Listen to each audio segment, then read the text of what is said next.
প্রিয় দর্শক, আজকের পর্বে আলোচনা করব সৃষ্টির আদি থেকে ভগবান শ্রী রামচন্দ্রের সম্পূর্ণ বংশ পরিচয়, যা আমাদের সনাতন হিন্দু ধর্মীয় মানুষদের অবশ্যই জেনে রাখা দরকার। আর এই সমস্ত তথ্যগুলি সংগৃহীত হয়েছে হেমচন্দ্র ভট্টাচার্যের অনুমোদিত রামায়ণ থেকে। তো চলুন তাহলে জেনে নেওয়া যাক। পিতা দশরথের প্রতিজ্ঞা রক্ষা করতে শ্রীরামচন্দ্র স্ত্রী সীতা ও অনুজ লক্ষ্মণকে নিয়ে 14 বছর বনবাসে ছিলেন। বনবাসে থাকাকালীন মহর্ষি বশিষ্ঠ একদিন শ্রীরামচন্দ্রকে তাঁর পূর্বপুরুষদের পরিচয় ব্যক্ত করেছিলেন। বশিষ্ঠের বর্ণনা অনুযায়ী সৃষ্টির আদিতে সমগ্র পৃথিবী জলমগ্ন ছিল। পরবর্তীতে জল থেকে স্থলভাগ উত্থিত হলে সৃষ্টিকর্তা ব্রহ্মা প্রাণীকুল সৃষ্টি করে থাকেন। প্রথম সৃষ্টি করেন মহর্ষি মরীচকে। এই মহর্ষি মরীচের পুত্র হলেন কশ্যপ। কশ্যপের পুত্র বিবস্বত। বিবস্বতের পুত্র হলেন মনু। এই মনুই সমগ্র মানব জাতির পিতা। মনুর থেকে সৃষ্টি হওয়ায় আমরা মানব জাতি নামে পরিচিত। মনুর পুত্র হলেন ইক্ষ্বাকু। ইনি ছিলেন অযোধ্যার আদি রাজা। তিনি সমগ্র পৃথিবী জয় করেছিলেন। এরপর ইক্ষ্বাকুর পুত্র হিসেবে জন্মগ্রহণ করেন কুক্ষী। কুক্ষীর পুত্র বিকুক্ষী। এর পরবর্তীতে বিকুক্ষীর পুত্র হলেন বাণ। বাণের পুত্র হলেন অনরণ্য। অনরণ্যের পুত্র পৃথু এবং পৃথুর পুত্র ত্রিশঙ্কু। এই ত্রিশঙ্কু তার জীবনদশাতে সশরীরে স্বর্গে যেতে চেয়েছিলেন, কিন্তু কোনো বিশেষ কারণে তাকে স্বর্গ আর মর্তের মাঝামাঝি স্থানে ঝুলে থাকতে হয়।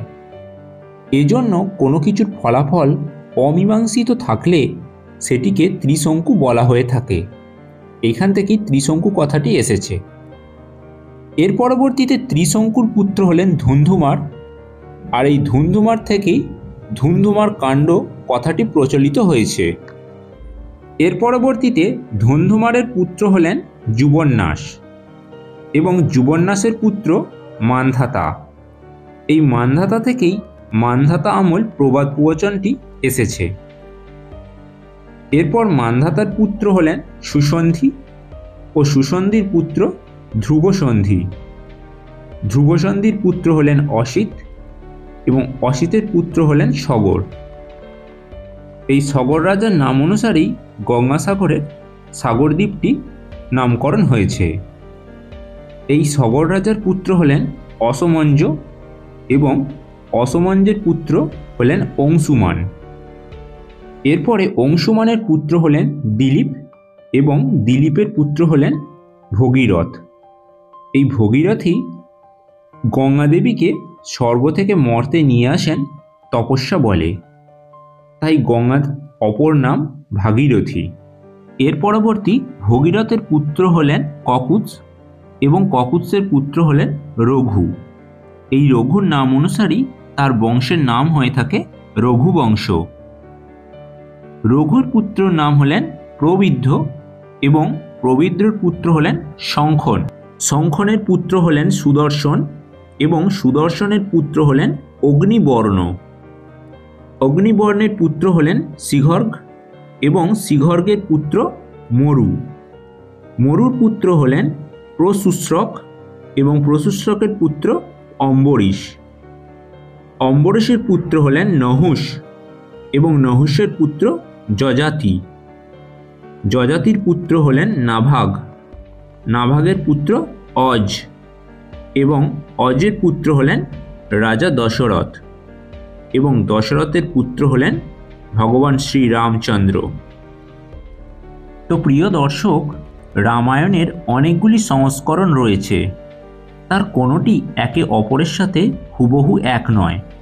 এখানে যে বংশতালিকা বলা হলো তা হেমচন্দ্র ভট্টাচার্য অনুমোদিত বাল্মীকি রামায়ণ থেকে সংগৃহীত। কৃত্তিবাসী রামায়ণের সাথে পুরোপুরি মিলবে না। আর ভিডিওয়ে দেয়া এই সমস্ত তথ্য যদি কোথাও ভুল থেকে থাকে তাহলে ক্ষমা করবেন এবং সঠিক তথ্যটি অবশ্যই কমেন্ট বক্সে লিখে জানাবেন। তো প্রিয় দর্শক, এই ভিডিওটি প্রচুর পরিমাণে শেয়ার করে আমাদের সনাতন হিন্দু ধর্মের সকল মানুষের কাছে পৌঁছে দিন। আর অবশ্যই একটা লাইক করুন এবং চ্যানেলে যদি নতুন হয়ে থাকেন তো চ্যানেলটি অবশ্যই সাবস্ক্রাইব করে রাখুন।